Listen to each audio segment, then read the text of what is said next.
یہ چمک میری نسل میں گئی. قدرت نے خیبر کے بعد سادات کی پہچان یہ رکھ دی کہ جس کی آنکھیں خوبصورت ہیں وہ اصلی سید ہے. اور آنکھیں چاہے چھوٹی ہوں یا بڑی ایک طرح کی چمک ہوتی ہے, چمک. تو کوئی تو پہچان رہنی تھی, بہت سی پہچان تھیں. سیدوں نے دعا کی کہ ہم قتل کیے جاتے ہیں اس پہچان سے, تو ایک پہچان اللہ نے باقی رکھی, وہ ہے آنکھوں کی خصوصی چمک, روشنی, ذہانت. یعنی دوسروں کو روشنی دیں وہ آنکھیں, ایسی آنکھیں. یہ علی نے کہا خیبر کے بعد کہ علی آج ہم تمہیں اسلام کا یہ علم عطا کرتے ہیں. علی کو علم دے دیا. عین لام میم زبر لگایا علم ہو گیا, عین پہ زبر آیا علم ہو گیا, زیر لگایا علم ہو گیا. دو چیزیں نبی نے علی کو ایسی دیں کہ جتنی چیزیں دی ہیں تمہیں سب چھن جائیں, لیکن دو چیزیں قیامت تک علی تم سے اور تمہاری اولاد سے نہیں چھینا جا سکتا, ایک علم, دوسرے علم. دولت چھن جائے, خلافت چھن جائے, باغ چھن جائے, یہ چھننے والی چیزیں چھن جائیں, لیکن آج تک اولاد علی سے کوئی علم نہیں لے سکا ہے. علم آپ کے پاس ہے اور آپ سے کوئی علم بھی نہیں لے سکتا, اس لیے کہ علم کا منبع کسی کو نہیں معلوم کہ علم رہتا کہاں ہے, ورنہ چوری کر لیتے. تو علم بھی نہ جائے گا, علم بھی نہ جائے گا. دو چیزوں کے وارث آپ قیامت تک رہیں گے. کیا اس پہ آپ خوش نہیں ہیں؟ یعنی اب علم کوئی غیر نہیں اٹھا سکتا, آپ کا غیر نہیں اٹھا سکتا, اور اس طرح کی کوئی چیز اٹھا لے اگر تو اسے علم نہیں کہہ سکتا. اب کچھ اور نام لے لو, اس لیے کہ علم کہتے ہی عباس کے علم کو ہیں.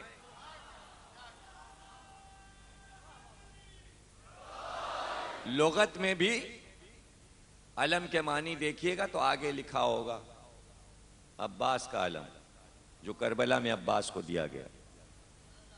ہمیں وہاں تک پہنچنا ہے کہ جو علم علی کو ملا وہ عباس کا کیسے ہو گیا.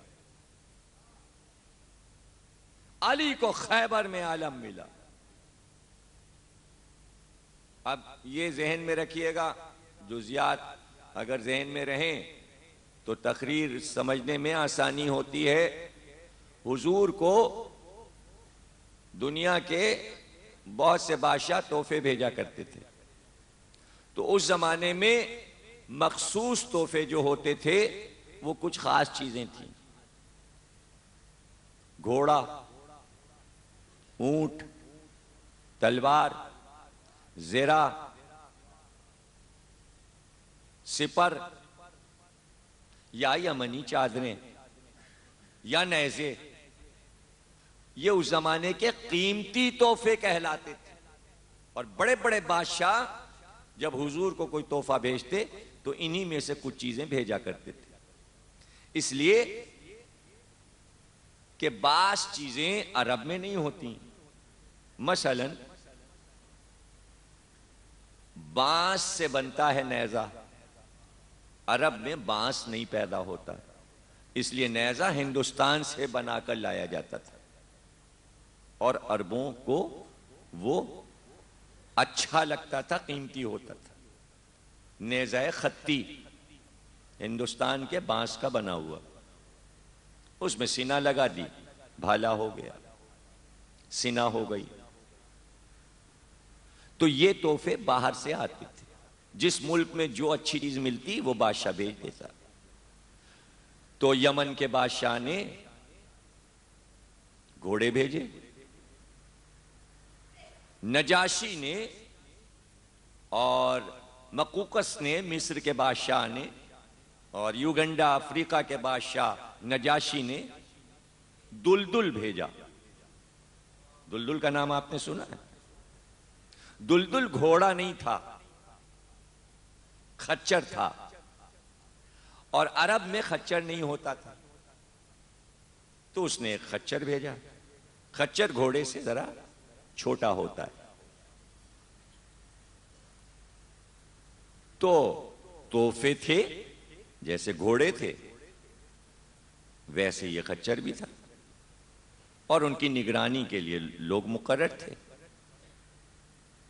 وہ چرتے رہتے تھے، گھومتے رہتے تھے جانور۔ یہ خچر بھی دن بھر گھومتا پھرتا رہتا تھا،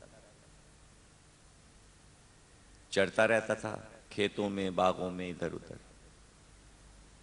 کھلا رہتا تھا، باندھا نہیں جاتا تھا۔ اور کبھی کبھی یہ مدینے کی گلیوں میں گھومتا رہتا تھا، اور اس کو سب کے گھر یاد ہو گئے تھے۔ دروازے پہ رکتا، اسے معلوم تھا کس دروازے سے کیا کھلایا جائے گا، کہاں میری کیا دعوت ہوگی۔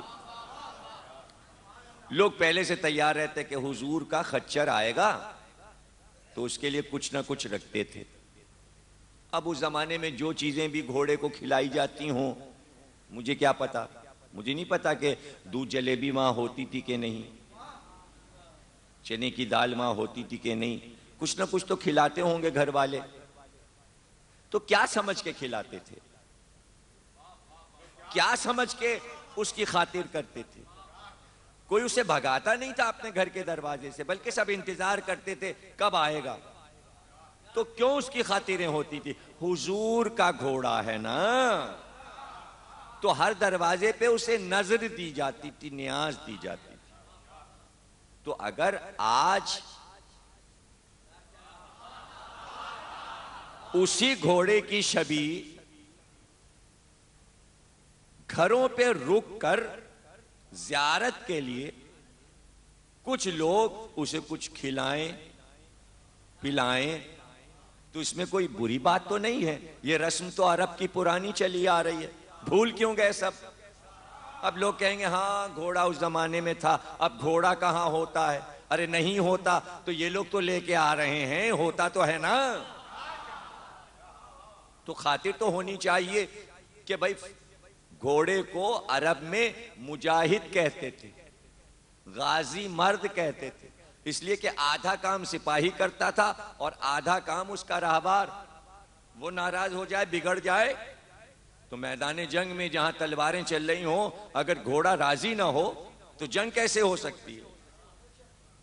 تو یعنی اپنے سوار کے اشاروں پہ چلتا تھا۔ جب سے یہ گھوڑے آئے، حضور کے پاس جو گھوڑے تھے اس میں جو مشہور گھوڑے تھے جس پہ حضور بیٹھتے تھے، کسی دن ذکر کریں گے، عقاب تھا، مرتجز تھا، ذوالجناح تھا، میمون تھا، لیزاس تھا، لہوف تھا، یہ گھوڑوں کے نام تھے۔ اور